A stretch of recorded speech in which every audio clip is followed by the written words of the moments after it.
Okay, the last thing we saw in the Immerse Ches was this rather amazing idea that every single mitzvah we do, every single inyan and avodah we do, doesn't even have to be a mitzvah, is ultimately connected to the Mesiras Nefesh of Yechidah Shebenefesh. Still there. See that? Yechidah Shebenefesh, you can't wipe it out. It's still there. It might be there forever. The other 4 levels of the soul, you never know what's going to happen to them. But Yechidah is just going to stay on that board forever because it's there forever. Once it's there, it's there. Which is really quite an amazing idea. And the basic understanding is that since there's an option theoretically to not do the Aveda, so there might be all sorts of reasons al pitam vadas based on rational thought or emotional reality that the person wants to do this mitzvah. Despite that, the true source of the mitzvah is the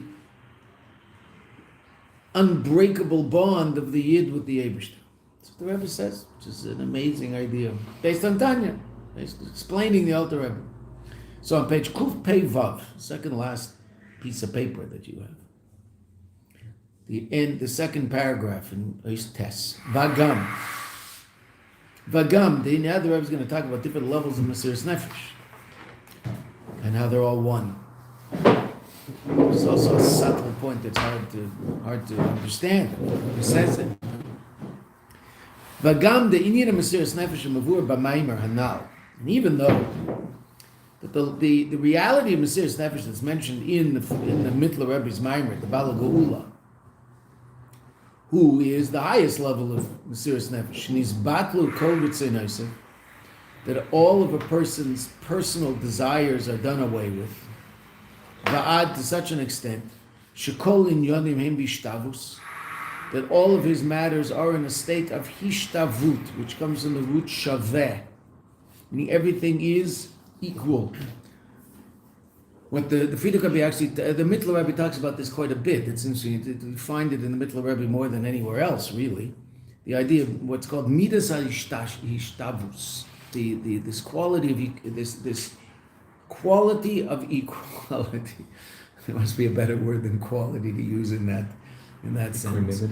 Right? So equality is okay, but the quality, whatever. Equality, that everything is equal. And the Mitler Rebbe explains that which we generally put on the bima, shavisi Hashem lanegdi tamid, so the simple pshat in it is sampti Hashem lanegdi tamid, I've put God in front of me at all times. So the Mitler Rebbe explains that it means God is equal in front of me at all times. In other words, I see Elokus equally in every event. And actually relative to fairly recent history, the Mitler Rebbe has quite an amazing pshat in the whole story of Sarah laughing. When Avraham Avinu was told that he's going to have a son, what's his response? He laughs. Therefore, the name of the son is Yitzchak. When Sarah Imenu hears she's going to have a son, what does she do? She laughs. And the Kadosh Baruch Hu chastises her for laughing. Now, obviously, simple pshat, you can explain this. Well, Rashi says in Chumash that her laugh was not a laugh of joy, but a laugh perhaps of doubt, etc. Okay. But in Pnimius, the Mitler Rebbe explained something quite astounding, that Sarah was on a higher level than Avraham Avinu, and that's borne out by Rashi, simple pshat and Psukim, Chazal. So she reached that level of midas hishtavus. What does that mean? To see Elokus equally in every event. So the Mitler Rebbe explains that when Sarah laughed, the Eibishter was, so to speak, surprised. You laughed? Meaning you think there's more Elokus in having a child than not having a child? You're the one who sees me equally in absolutely every moment of reality. So how can you think there's, so to speak, more of me in this good news than there was in the reality that you've experienced for the last 90 years of not having a child? She said, I didn't laugh. Now, her I didn't laugh was, I wasn't doubting in any way, shape, or form. The Abraham says, but you laughed, meaning you seem to have fell a little bit from that place that you were in where you saw Elokus equally in every event. That's midas hishtavus. So the level that a regular Jew can get to in order to experience that would be in the throes of Mesiras Nefesh, b'fayil mamish, of a Jew If a Jew came to a point where there was a revelation of Etzem and the Neshama, such that the Jew is giving up his life in actuality for the Eibishter, so then the reality of Elokus would be seen equally in every aspect of that event. And that's Midas Ishtavos. It's obviously very difficult to imagine reaching such a level. But when the Mittler Rebbe is talking about Mesiras Nefesh, he's talking about the highest level imaginable. So as are relevant to us, we might not experience that level. Yesh loymar, one could say, Shekol hadargas the Mesiras Nefesh, all different levels of Mesiras Nefesh, hemin yinechel. Just like we said earlier that all levels of Torah, no, gentlemen, come on, we don't do that in here. All different levels of Torah were Torah, meaning Nigla, Pnimius, even the highest level of Pnimius, the Re'iyah of Pnimius. We told a story in Farbrengen on Metzi Shabbos that actually illustrates the idea of Re'iyah, as opposed to simply Havana Vasaga in terms of Chassidus, which the Rebbe talked about in the Maimer, in the second level of Immerse Mashiach. So we will see Elokus as opposed to simply understand it. I believe his last name was Walensky. That's what I said when I told the story also in Metzi Shabbos, because I'm just not sure. I have to ask the person I heard the story from. Chaim Ber Walensky. So he was a chassid who knew a lot of Chassidus in the times of the Rebbe Rashab, and to such an extent that the Rebbe Rashab once sent him a question in Chassidus, asked him a question. He didn't answer the Rebbe. When he was in Yechidus, the Rebbe asked him later on, he was in Yechidus, and the Rebbe asked, why didn't you answer my letter when I asked that question about Chassidus?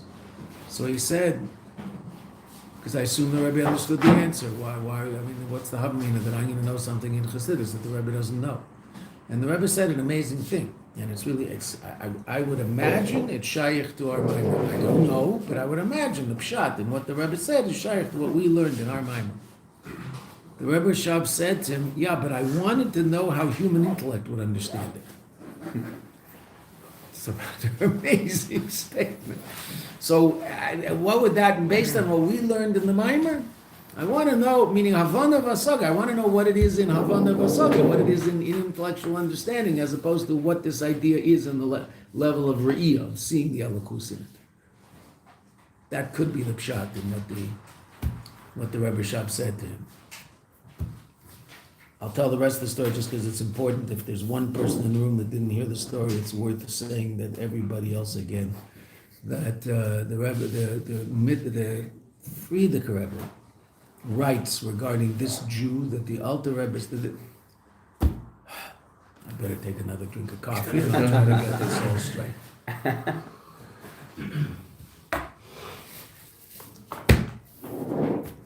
The Frierdiker Rebbe writes that he heard from his father, the Rebbe Rashab, regarding this Jew, that even though he was a great maskil, Chassidus, mamish, unbelievable. But that wasn't in any way, shape, or form the most impressive part of him, and wasn't even necessarily so impressive. Lots of people know lots of stuff. But what was most impressive? How is it that he came to this great understanding of Chassidus? How did his mind open up so that he was a kli for such deep and profound understanding? What did this gentleman do every day in his little shul and wherever he was? I don't think it was his shul, he just davened there, but he was a chassid who davened in a shul. Every morning he would make a fervent. He'd put out ferbeisen and probably a little l'chaim. I mean, Russia, was there anything else to drink? I'm not sure. Right, so he would put out some ferbeisen. Why? So that the hungry people in town could have something to eat in the morning without being embarrassed by having to ask. That's what this guy did every morning after davening. He wasn't rich. He made a living, whatever he did, and he had enough money. He could put out some, whatever the Russian equivalent of Rogalach was, in wherever he was. What? Yerashki, okay, whatever it is. Right? I'm sure it's good. Can't be like the kichalach that we had in 770, which just turned to dust in your mouth. There wasn't much taste. No taste. There was no substance. There was no nothing. You just put it in your mouth. It was the strangest thing. This is your Yaitzi Kiddush on this. hear Kiddush, be standing there waiting for the Farbrengen to start, and someone would have a bottle of wine and have a cup, and they'd make Kiddush, and everybody would get a little bit of wine, it would get passed around Echshu. It was all organic. Kiddush would happen.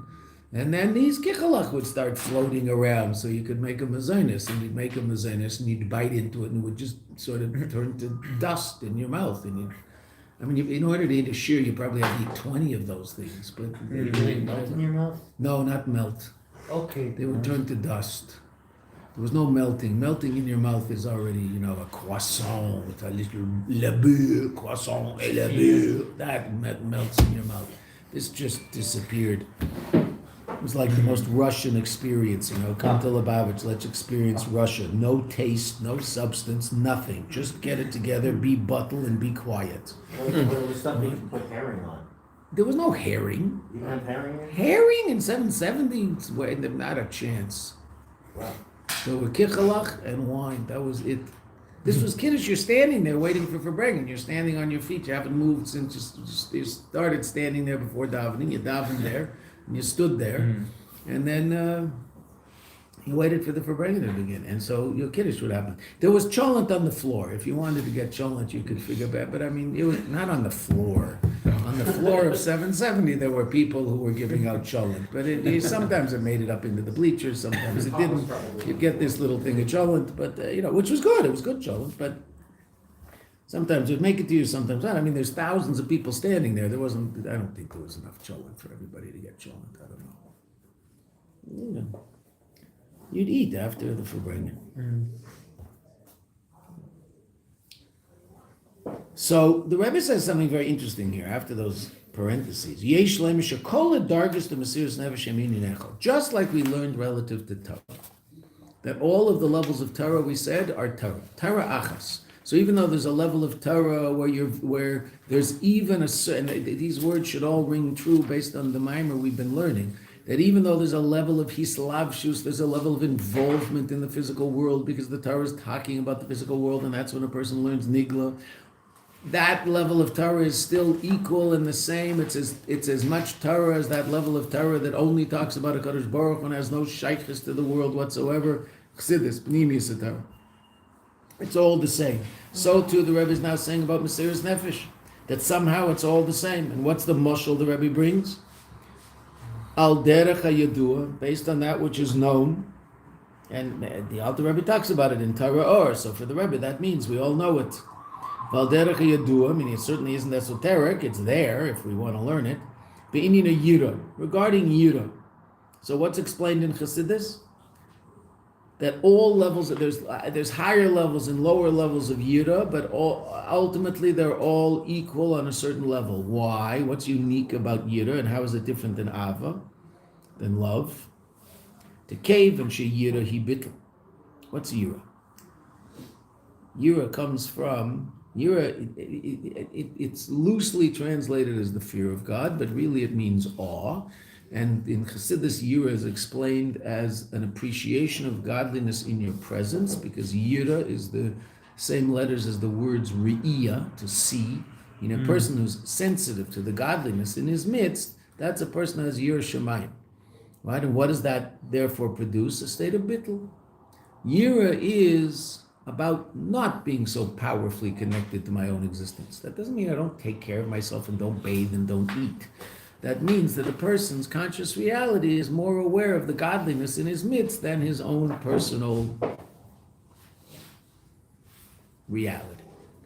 And that's Yira. That's where Yira comes from. So even though there's different levels of Yira, more powerful, more complete, less complete, etc., and it's talked about at great length in Chassidus, the upper level, low Yira Tatar, Yira Ilah, etc., lower level, higher level. Still, what is explained by the Alter Rebbe, that since Yira is an inin bittul, which is shlilas amitzias, the negation of a person's own existence, meaning the focus is on the Eibishter as opposed to myself, l'chein kol darga should be Yira and Yira achas. So then all the different levels of Yira are ultimately one thing, just like we learned regarding Torah. Why? It's all bittul. There could be a little more, a little less, but ultimately, what is it? It's bittul. It's a state of And again, bittul is not that a person is just a blob who drools all day. Bittul is a person whose conscious reality is focused on God and not themselves. That doesn't mean that they're not busy doing things all day long. They're busy doing things. They have a personality. They're also, but what's their agenda? Their agenda is the Eibishter, not themselves. That's bittul. And that's yira. Al derech zeh yesh lem b'inyan of bittul de mesiras nefesh. So too the inyan of bittul of mesiras nefesh. Because it's also bittul. And bittul means more or less bittul, still bittul, to the extent that a person moves themselves out of the way. They've moved themselves out of the way. They could move themselves farther or closer, so to speak. A little more, a little less. But it's all the same. Ultimately, it's all bittul. As opposed to ava. Ava is an expression of myself. Not in a bad way. It's a positive expression of self, but it's an expression of self. I love. There's an I, yesh mi she'ohev. It's expressed in Chassidus many, many times. There is the one who loves. So Av is very much an expression of, and again, a positive expression, but an expression of my own existence. I love something else. Bittul is not about I. Bittul is about the Eibishter, that thing, the other part of the relationship. Av is about both of us. It's interesting, that's why Jewish relationships, and it used to be non-Jewish relationships also, when people were smarter, what do they start with? Bittul, commitment. And what might grow out of that commitment? Love. If you start with love, what are you starting with? Me. My love for you. My positive feelings for you. What might not grow out of that? Commitment. Therefore, the relationship might break. The Western world starts with love and hopes commitment will happen. 90% of the relationships don't work. So Ava includes love? What? Ava includes love? Ava is love. That's what it means. So, but relationships that begin with commitment, and hopefully love shows up. Doesn't always. Hopefully it does, right? It's obviously much more pleasant for the people involved in the relationship if it's also a loving relationship, but there's all sorts of relationships that were very, very successful and did everything that relationship was supposed to do without there being such a passionate explosion of love, right? I mean, I hate to quote Hollywood, but whoever wrote, what was the name of that? The Fiddler on the Roof. Whoever wrote that was a very smart person, because there were a lot of very, very deep messages in that movie. I remember watching it with my grandfather. And he's looking at this shtetl and he goes, how did they know? How did they know? This is exactly what it looked like. So I said, Gramps, you're alive? You could tell us about it, right? Oh. Taka, he said, he's Taka. I guess they talked to someone like me, right? They talked to someone like you. And then they said, where was our son for Sukkot? Anatevka. He was in Anatevka in the Ukraine. He went down to there. There's a community in Anatevka outside of Kiev. His in-laws are shluchim in Kiev. So they went to Kiev for the first half of Tishrei, and then for Sukkot they went to Anatevka. A real place? There's a real place called Anatevka. I was also surprised there's a real place called Anatevka. Yeah. Amazing. And what's a very poignant scene? Do you love me? Married couple. Mm-hmm. Because their child said she's falling in love with a guy. So he said, what? And they have this amazing conversation. It's an amazing conversation. No one would understand it today. I mean, do you love God? No. That's what they were wondering. She says, well, look at all the things I've done for you for the last 40 years. I mean, what's that? That's not love? I don't know. Is it? Isn't it? What is it? Is it? Mm-hmm. Amazing. Mm-hmm. In real life, it's a movie. In real life, when she moved away with that guy, they're probably divorced 5 years later. Mm-hmm. Right? That it doesn't happen in the movie. because the movie is a short movie. But I remember we were watching. How did they know? He said, this is exactly what it looked like. Like you'd been dirt everywhere, small little houses, cows, dogs, chickens, just a balagan. A shul that was the one quiet place you could go. There was the shul. The weddings were in the shul. There were no flowers at the wedding. If there was a band, there was one guy.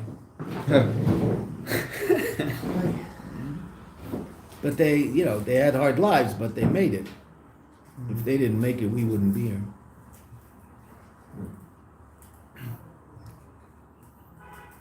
So now the Rebbe says something which I can't say I fully understand, but that's okay. But Adarabba, the Rebbe says, not only do we learn from Yira, just like the Alter Rebbe explains that all of Yira is Yira Achas. Why? Well, because again, Yira is an expression not so much of me, but as a negation of me. Again, a positive negation of me, not negative. Right? Okay, so that means that I'm not so completely focused on myself. So that means it's an inyan and bittul, and bittul is bittul. I mean, that's what it is. Right? Once you're talking about something positive, you can talk about more or less. If you're talking about negation of something, so either it's negated or it's not.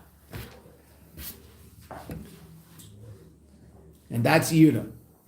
So too Mesiras Nefesh, the Rebbe said. Now the Rebbe says, Adarabba, on the contrary, Cave and Shahab Bittul the Mesiras Nefesh, that since the Bittul of Mesiras Nefesh, where does it ultimately come from, which is what we've been learning in the last ois, Hu mitzad klolus ve'etzem nefesh, it's ultimately coming from the essence of the soul, and the essence of the soul, the essence of something contains within it all of that reality, right? Mashal DNA contains within it everything about you. Right? It's the essence of you. So the most mundane aspect of you and the most sophisticated aspect of you is all shaykh to the same DNA, and in the DNA it's all the same. Right? So too, the Mesiras Nefesh comes from the essence of the soul, therefore it's in a state of the bittul of Mesiras Nefesh comes the essence of the soul, therefore it's a state of complete reality. Who deloika bittul de yira, and that's not the same as the bittul of yira. Shehi rak mida achas, which is one quality of the soul. Gvura. Yira, the source of yira, is the quality of the soul called gvura. I'm honestly not sure exactly what the Rebbe is saying here, because bittul is bittul. So if there's an expression of bittul, that means it's not about me. So what is I don't understand why it matters. I've never heard an explanation of this. What's the difference between a bittul that comes from one particular aspect of the soul as opposed to a bittul that comes from the whole reality of the soul? Still a state of bittul, still a state of focus on the Eibishter as opposed to focus on self. Don't know. It might be that Mesiras Nefesh is so total that it doesn't leave room for any other midah. Therefore, Yira, as much as it's a state of bittul, what can also exist, and that's what we were just talking about, what can also exist if a person reaches a state of Yira? Ava, which is not bittul. It's an expression of self, positive expression of self, but an expression of self. Whereas if there's if one accesses the essence of the soul in a state of Mesiras Nefesh, so then there's nothing but that Mesiras Nefesh. That might be what the Rebbe is saying. I'm not sure. I've never heard it explained. I remember once hearing one mashpia who, when he read this line, I was just listening to a shir of his in this mimer. When he read this line, he said, "I don't know what that means," and he just kept went fighting. Okay. Yeah. So if you reach a state of Yira, you reach a state of Ahava? Or if you reach a state of Ahava? Two completely different things. They're two completely different midot. Yeah, but you said if you reach a state of... I said you could. I said in marriage, it could be that love grows out of that. Mm-hmm. That's what certainly you hope. Does it always? No. There have been very successful marriages that weren't overly loving. Right? But they were very successful. The people cared for each other and took care of each other and had great respect for each other. But was it necessarily what one would call a loving relationship? Not necessarily. Right? Is that something missing? Well, you would think that would be a lot nicer. That also has to do with personality, right? Some people are just, more apt to be expressive emotionally, and other people less apt to be expressive emotionally. So the people who are sort of, quieter emotionally, so then it might be there won't be overt expressions of love, but there's a tremendous connection, a tremendous respect, and an unbelievably powerful commitment to the welfare of each other. Okay, so now, but that interest won't necessarily be love. That can be yira, that can be bittul. Right? So Rabbi, if you had ahava, is it possible you could have yira or no? Who? Us? Yeah. Certainly hope so. Ray should read the 41st chapter of Tanya. Read it every day before davening in English. What's the Alter Rebbe going to tell you? That the basis of every relationship is yira, commitment. If I have any relationship with anybody other than myself, the basis of that relationship is commitment to the well-being of that person. So to a relationship with God. If I'm not committed to God, I don't have a relationship with God. I have a relationship with myself. And God's part of that, meaning part of my relationship with myself is I like having God part of it. It makes me feel better. It has nothing to do with God. It has to do with me. Here is the basis of it all. So yes, of course, other of us. As a matter of fact, we're going to see every single Jew is what's called the Kabbalah Zolnik, someone who is committed to God, essentially. Right? But we obviously have to bring that into our conscious state. Kabbalah Zolnik is someone you can count on. They're committed to do what has to be done. Right? So yes, absolutely, every single one of us should have that relationship with the Kadosh Baruch Hu. That's Reishis Aveda B'Kara V'Shosha, the beginning of it all. Without that, so I don't have a relationship with God. That doesn't mean I'm a terrible, horrible person and I'm not doing good things in life. I might be doing amazing things in life. It just happens to be that it's all a function of my relationship with myself and not my relationship with God. Just God's part of that relationship. I enjoy my relationship with myself more because God's in there.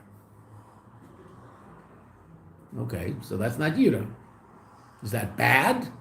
Well, it's a lot better than a lot of other things out there. All right? Okay. But is there something better than that? Absolutely. 100%.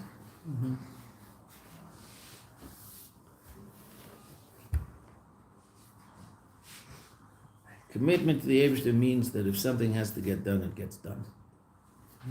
If the daven marv and you got into bed and you forgot your daven marv, you get out of bed, put on clothes and daven marv. You don't daven marv in your pajamas. You don't go meet the king in your pajamas. Go put on it. You want to put a pair of pants over your pajamas? Beseder. The king can see, but it's okay. Right? Fine. And you get dressed and you daven marv and you go, are you enjoying it? No. You're tired. Right? Are you into it? No. Do you want to do it? No. Why are you doing it? Because you're committed to the fact that this is why I'm a Jew. Daven's Marv. There's no such thing as not davening Marv. And I usually daven in a minyan, and I forgot I wasn't in the minyan. I forgot I wasn't in the minyan, so I did what I do every single night. I already said Kriya Shema. Said Kriya Shema Shalamita. He got into bed and he realized how Kriya Shema Shalamita. Great, I'm good at that, but I forgot Marv. Okay, what do? You daven Marv? You get up and you daven Marv. Why? There's no such thing as not davening Marv. It doesn't exist. Right? Okay.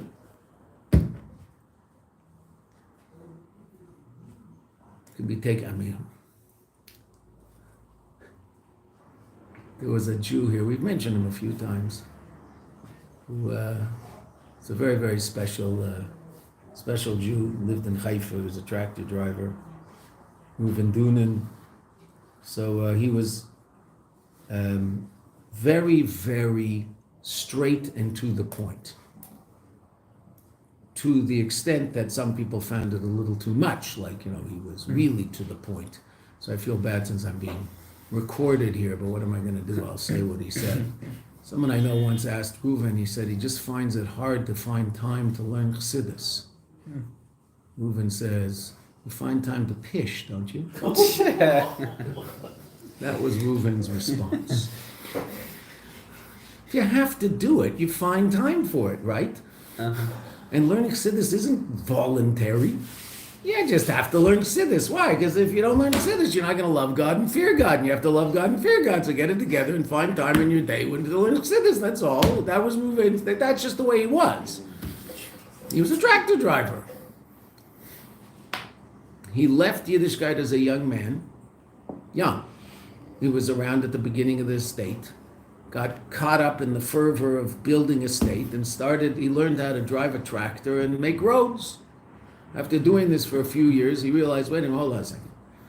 This is good, but I don't want to make, there must be, I left something behind that's also good, and it might be the life is not all about making roads. So he went to his father and said, I want to go to Yeshiva. Somehow, I don't know exactly how this worked out, that he ended up going to Lud, to Lubavitch Yeshiva in Lud, and he met Rav Shlomo Chaim, and he went with his father, who was a frum Jew. He was in jeans and a t-shirt, building roads, and he said he wanted to come in Yeshiva, and Rav Shlomo Chaim wasn't like, I don't know whether this is exactly the place for you, etc., etc. So he was listening to his father and Shlomo Chaim have this conversation in Yiddish, and he finally perked up or popped up or whatever you say, and he said, if it's a matter of having to do what I have to do, I'll put on the black pants, the white shirt, I'll do whatever I have to do. I want to come to Yeshiva. So when Shlomo Chaim heard that, the clothes weren't the important part. I mean, I'll do whatever I have to do to come to Yeshiva. So he said, okay, he came to Yeshiva. Became very close to Shlomo Chaim. Shlomo Chaim generally wouldn't let it. There were two different shittas in Lubavitch in Eretz Yisrael in those days. There was Rav Mendel. Rav Mendel, the first thing Rav Mendel would tell you to do, go to the Rebbe. Rav Shlomo Chaim would say, sit for 2 years and become a kli for what goes on over there, and then I'll send you to the Rebbe. Shlomo Chaim wouldn't send people to the Rebbe right away. Rav Mendel would just, if you walked in off the street and said, is there a God? Rav Mendel said, go to the Rebbe. Just go to the Rebbe and everything will work out. So he should have spent 2 years there without going, but Rav Shlomo Chaim saw that he was a very special Jew, and he sent him to the Rebbe after less time than usual. This is the one I told you, the Rebbe told him he could knock on the door and come in anytime he wanted. Big red beard, yeah. It was white in the old days, but so he was on he learned Tanya with the Rebbe, and we showed up a minute late, and that was the end of that. So his first Yechidus, Shlomo Chaim told him, your first Yechidus with the Rebbe, that's going to set you for life. So he was so excited, and he went into his first Yechidus, and I don't remember exactly what the Rebbe said, but basically the Rebbe said to him, you're a tractor driver, right? And then he felt like the Rebbe had hit him in the stomach. He said he doesn't remember anything else that happened the whole Yechidus. The Rebbe said, you're a tractor driver. And that's stuck what he was the rest of his life. He drove a tractor. He was makar of more people in Eretz Yisrael than any other Lubavitcher in Eretz Yisrael. He was the roughest guy in the world. You'd walk into his house, and I was not close to him. I sat in Farbrengens with him, but I was not in any way, shape, or form. He certainly did not know my name, who I knew nothing about me, but I knew about him. But so I sat in Farbrengens and listened to him for bread. But people would go to his house in Haifa and wait for him to come home. He'd come, he'd basically, oh, hello, and not pay any attention to him for 2 hours. And these people would all end up getting through. No one figured out what was he doing up there? Because he was anything but warm and cuddly. I mean, he was just the toughest nails. But he was makar of so many people, it's unbelievable. But the Rebbe said something amazing to him. He asked how to do tshuva. And the Rebbe said to him, the first thing you need, you have to be besimcha. If you're besimcha, we'll talk about tshuva later. You have to be besimcha. Work on being besimcha. 25 years later, he was sitting in 770, and the Rebbe was looking at him, saying a sicha about tshuva. 25 years later, he got the answer about tshuva. He had to work on Simcha for 25 years first. He was just an amazing person. If you met him, you'd never know. I mean, he was really gruff. I mean, the first time you're sitting for breakfast with him, your ears would burn from the words coming out of his mouth. I mean, what's going on? But he was a very special person. But he was the ultimate Kabbalah Solnik. Right? If you have to do it, you have to do it. So we do those things we have to do, right? Okay, so there's other things we have to do. Happen to do with our relationship with the Eibishter. If you say, I don't have time, okay, well, just hold on. I find time for all sorts of other things. Right, so here the Rebbe says that it's Rak Mida Achas. Again, I'm not exactly sure what the explanation of that is. Hare Inyan Zeh, this idea, Shekola Dargas Eminyan Echad, that all of the different levels of Mesiras Nefesh are one, but Mesiras Nefesh, who Oid Yosim Yesher B'Yir, even greater than Yira, because it's an all-encompassing aspect of you as opposed to Yira being one aspect of you. We can understand this based on a mashal from kingship of the land, right? Because Chazal say that Malchus Da'ara is Ke'ein Malchus Rakia, that the sovereignty in the earth is like sovereignty in heaven. That's why when you see a king, a real king, you're supposed to make a bracha, that the Eibishter was Mechalik Malchusay, L'bnei Adam, he gave of his kingship to people. Because the king is a mashal for the kingship of heaven. When the Tsar was overthrown, David Haradoker, a famous chassid of the Rebbe Shab, Frierdiker Rebbe, right? But at the time of the Rebbe Shab, when the revolution happened, so he had fled, and he was far away, and he heard that the Tsar had been overthrown. What was his reaction? Ui! Now there's no mashal for Malchus. Now people won't know what a king is. They'll think you're allowed to vote on God. He didn't say that, but that's democracy, right? Get to vote on God. I have a vote. We don't have a vote.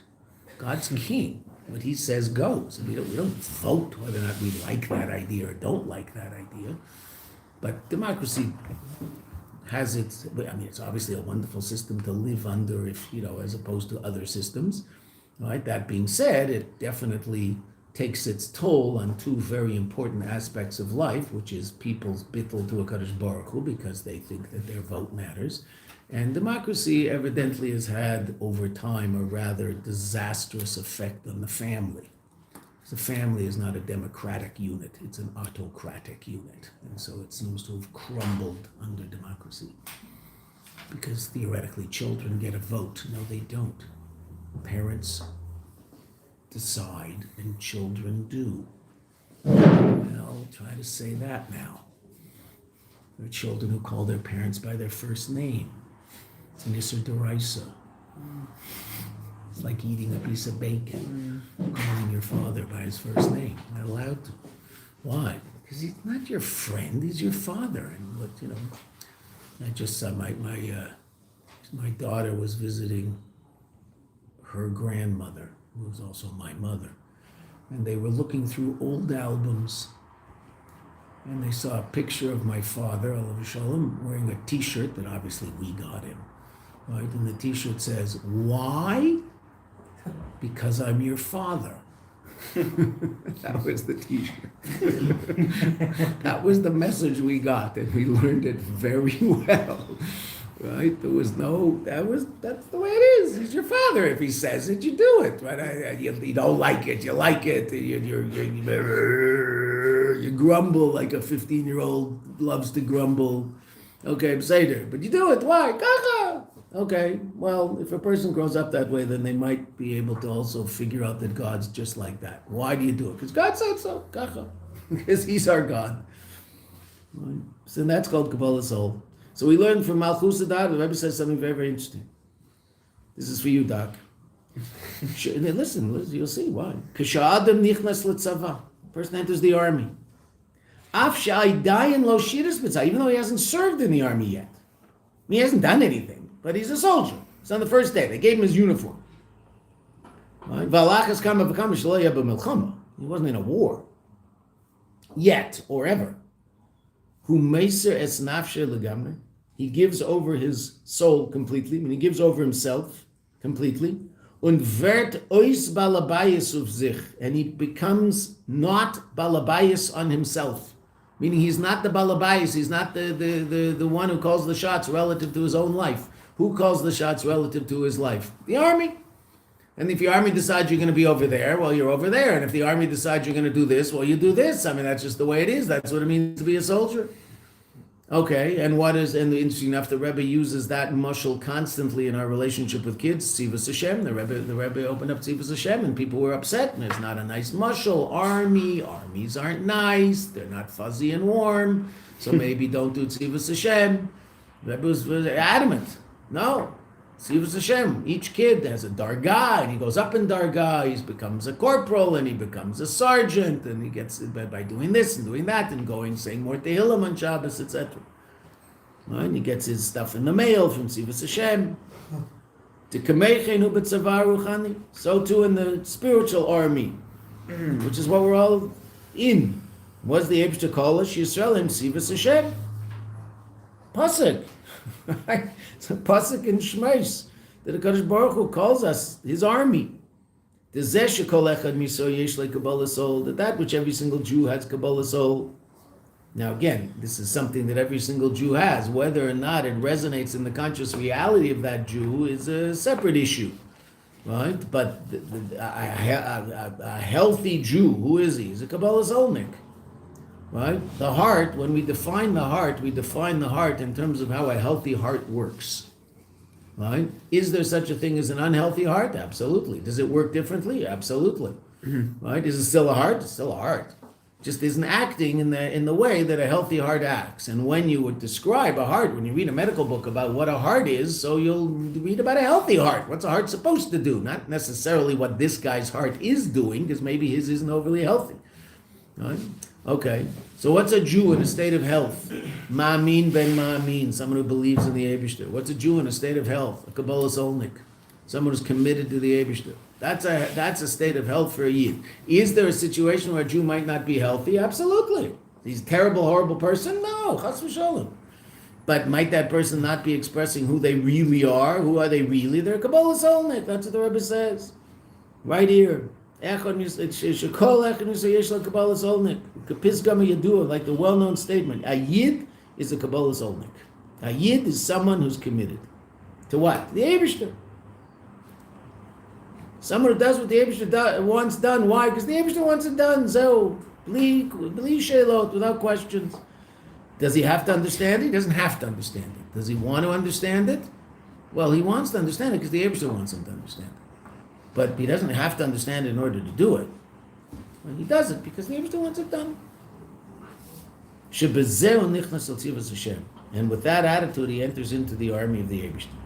Because a soldier doesn't ask questions. A soldier does what he's supposed to do because he has to do it. And he relies on people who he assumes know more than him relative to what has to be done. Now, in a human army, it might be that they are, not particularly serious people and not particularly sophisticated people, etc. And who knows what they want the soldier to do? Okay, but in the army of the Eibishter, you can trust the mifaked, you can trust the generals, and you can trust the head of the army.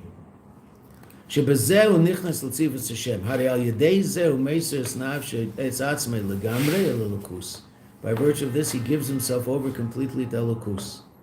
And again, giving yourself completely over to Elokus does not mean you don't have a personality. It doesn't mean you don't have a life. Adarabah, you have a real life and you have a real personality.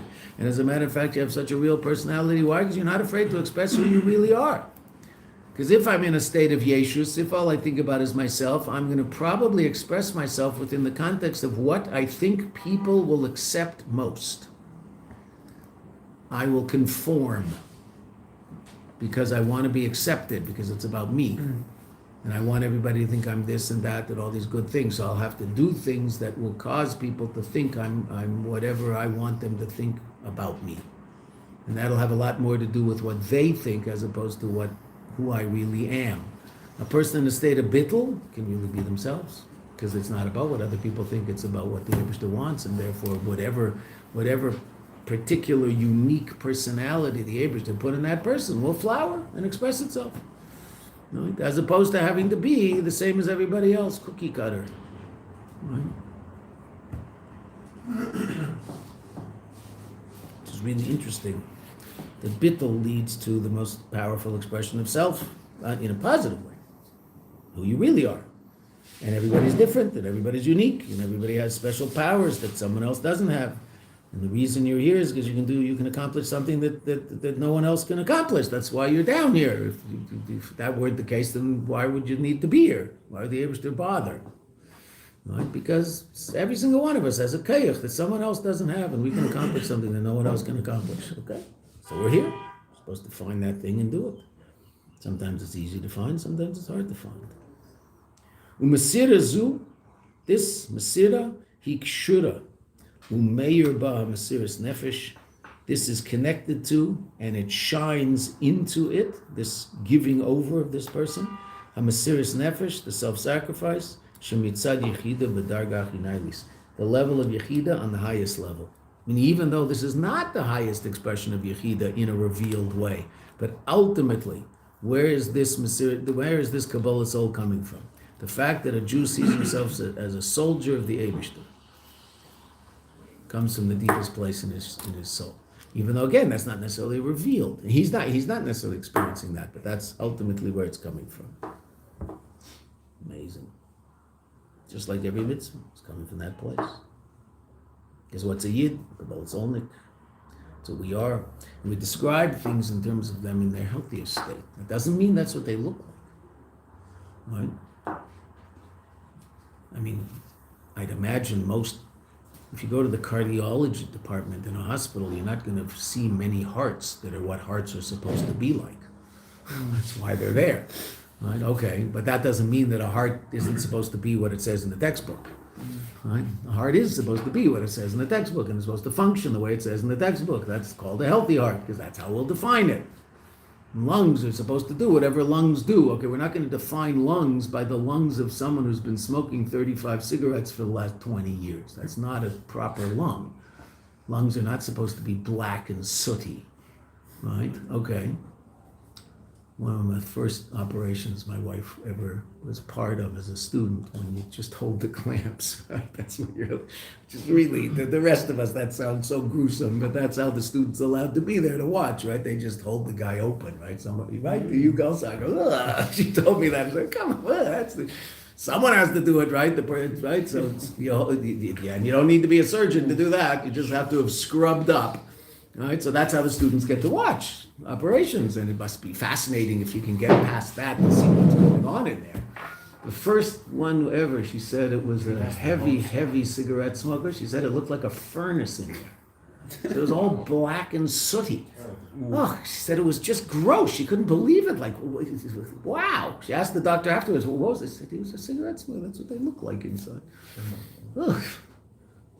It's just... Okay, so obviously you're not going to take a picture of that guy and say, this is what a human body looks like inside. That's not what a human body looks like inside, unless you're a maniac and you stick your mouth over an exhaust pipe 5 hours a day and breathe in. I love Toyota's best. So good. Right, okay. So that's just like a dumb thing to do, especially now when everybody knows just how bad it is. Okay. Rav Moshe Feinstein wanted to answer it. You want to make smoking usher, because you're not allowed to kill yourself. But he said it's a gazeta that people can't stand up in. I mean, you can't make everybody. If you make it usher, now you're just going to turn thousands of people into people who are doing averas every day. So he said you can't do that, right? So then he wanted to make it so people that it would be usher to start. Because starting is a whole different thing. If you're already a cigarette smoker, so stopping is obviously extremely difficult. But you don't have to start. But for whatever reason, he didn't do that either. I don't know, there was a reason he had it also, but he didn't do that either. But definitely not a good idea. There aren't too many cigarette smokers around here, right? Anybody smoke? Any of the Bachim smoke? Yeah, you don't see it. Don't even smell it. Usually if they smoke, you can smell it a mile away. Just air workers. Yeah, okay, beseder, you know. I'm less than worried about that. I'm less worried that I don't want to kill them, but I mean, not overly involved in the health of the Arab community in Eretz Israel. I guess that's my single greatest worry. Right? Yeah, she give them up. 5-year-olds, here, kid, come here. Start feeding cigarettes.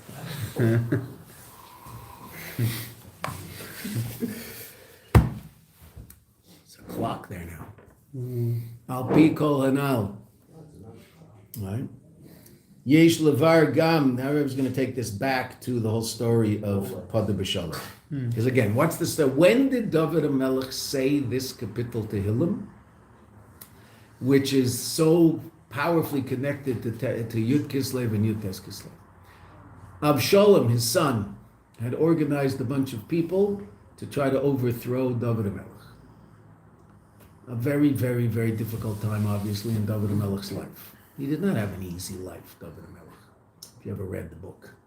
So Avshalom was trying to over, and he had a band of, had an army, and there was a civil war. The soldiers on David HaMelech's side would not let David HaMelech come into battle. Even though he was David HaMelech, but they said, no, can't come to battle.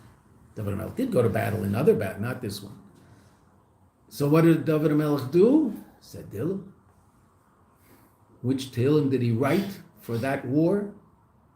Posde besholom, which is amazing. He wrote Posde besholom while his soldiers were fighting his son. It's like you think about David HaMelech, how it's like what's in that kapitel Tehillim as he's writing it. It's unbelievable. Can't imagine how he felt just on the level of your son. Yeah, your son. Going And it's we're going to see what the Rebbe says about how Chazal described it. Well, let's see. We'll see in the second line. We have time. We'll see a little bit of it. We obviously have to stop punkt on time because of a long davening today. Al pi anal yesh levar gam had the Isa b'Yerushalmi, the Gemara Yerushalmi. You see in footnote 59, it says in Soita, in Yerushalmi, Al pasuk Posde besholom nafshi, ki berabim hayu imodi, amongst the multitudes were with me. So what's pshat ki berabim hayu imodi? In the multitudes they were with me. What does that mean? And what does the Yerushalmi say? It's Talmud Yerushalmi, it's Chazal. The Kayal Anshe of Sholem, the people of Avshalom, his soldiers, she's Palalu L'Shleim Shel David. Avshalom's soldiers were fighting David HaMelech's soldiers, but they were also simultaneously davening that David HaMelech would be saved. Avshalom was, if Chas v'Shalom he had won, would have killed his father and taken over the kingship. The soldiers of Avshalom, as much as they were fighting for him to overthrow David, they were davening for the peace of David, that he wouldn't die, that his son wouldn't kill him. Why? They were his subjects. Why They were still connected to David HaMelech. They got involved in this political movement that they thought was a good idea and might be good for them, but they still loved David HaMelech and were still subjects of David HaMelech. It's an interesting thing, right? We'll see, let's see. So L'cha'ura, at first glance, how they mavur le'il, it said earlier, the Padiyah besholom. The whole idea of Posde besholom, what did we say? Hu b'Torah dafka. We said it's not shaykh to tefillah. Tefillah is milchama. That's what we said. Mashen kein tefillah. Hu b'derech milchama. Hu tefillosim shel anshe Avshalom, and therefore the tefillah of the men of Avshalom. And that was the tefillah was all about the milchama of Avshalom. Yes, they were fighting to overthrow David HaMelech, but they didn't want David HaMelech to die, God forbid. They were ready to go to war to overthrow David HaMelech so that Avshalom could be put as king. For whatever reason, they decided that was good. I assume they were not the greatest, loftiest, holiest reasons. That being said, they still did not want David HaMelech to die. So they davened for his welfare. What was it? His son, if he had his way, would have killed his father, right? If he had won the war. But they were davening whether they were davening they should win the war, I have no idea. I assume they were doing that too. But they were davening that even if they won the war, David HaMelech would be spared. Valderek said Tzarech Lahavin Bakesh Shel Geula Yutes Kislev. So too, the whole story of Yutes Kislev, because also there seems to be this interesting contradiction. The Mitzad Echad, what's it all about? Posde besholom. Mitzad Sheni, why is it all about Posde besholom? Because the Alter Rebbe was davening Posde besholom, but davening is Posde b'milchama. It's not Posde besholom. That's what we said in the beginning of the Maimer. Davening is the battle, not the sholom. Torah is the sholom. Davening is the milchama, the battle. Valderek said Tzarech Lavin Bekeshu Shel Geula Diyutes Kislev. Ima pasuk Posde besholom. You have to understand the connection of the redemption of Yutes Kislev with the pasuk Posde besholom. Harei Geula the Admar Zokin, the redemption, the freedom of the Alter Rebbe, Haisa Kafisha Kaisa Bigersa Kodesh, as he himself writes about it.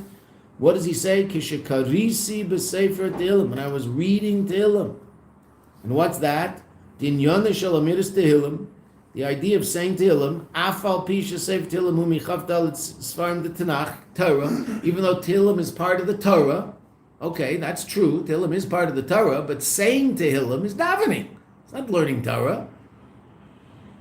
Right? We're about to go in. We're going to go in and we're going to say something called Psuki de Zimra, right? The main body of Psuki de Zimra. What is it? Tehillim. On Shabbos we add more. What is it? Tehillim. It's all Tehillim. It's davening. Davening is Tehillim. So it's tefillah. We'll just get to the top of the next page and we'll stop. Hu tefillah ubeloshen hakosuv naim zmiros Yisrael. The zmiros, the songs, the tefillah of the Jewish people, referring to David HaMelech. The zmiros shayachim letefillah. Song is relevant to tefillah, not learning Torah.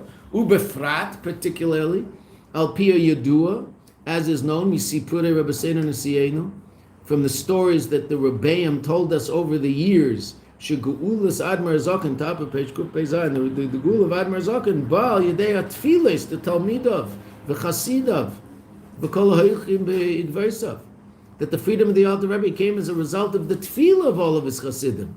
People were davening like crazy.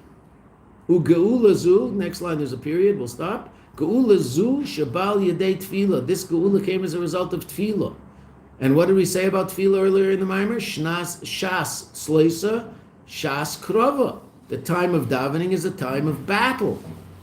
Ba miras pasuk Posde besholom. It came specifically through the pasuk Posde besholom, which seems to be a contradiction in terms. Posde besholom is all about the pediyah, b'derech shel sholem, which is Torah. And yet, Posde besholom is part of Tehillim. David HaMelech wrote it in the middle of a war. Right, and the Anshe of Shalom were davening tefillah for the peace of David HaMelech, but davening is dafke shayach to milchama. The Alter Rebbe was saying this pasuk when he was leaving. The Hasidim were busy saying Tehillim. So how is this Posde besholom? It's all Posde b'milchama. There's a pediyah, there's a geula, but it's all b'milchama. It's all through davening. How's that work? Seems to contradict everything we said. Okay. We'll see the answer to that in the end of the Maimer tomorrow. Thank you, Rabbi. Thank you very much. Thank you very much. Rabbi.